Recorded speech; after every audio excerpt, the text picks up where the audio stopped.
There are two types of diabetic emergencies, insulin shock and diabetic coma. The best and easiest way, besides asking the conscious casualty to determine if the casualty has diabetes, is to check to see if they have a medic alert bracelet.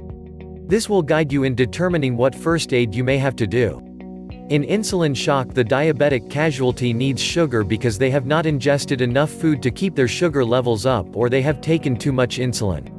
Some of the signs of insulin shock are the casualty having a strong and rapid pulse and having shallow breathing. Insulin shock develops very quickly and need medical attention right away. Call 911. In diabetic coma, the casualty needs insulin because their body does not produce enough insulin to convert their ingested sugar to energy. Some of the signs of diabetic coma are a weak and rapid pulse and very deep breathing. The effects of diabetic coma take several hours or days to develop and are therefore not as concerning as insulin shock. Since it can be difficult to determine what kind of diabetic emergency you are encountered with, the first aid for both will be the same. Give sugar. Either some sweet candy, table sugar, or orange juice. This will help the casualty in insulin shock immediately but not the casualty in diabetic coma.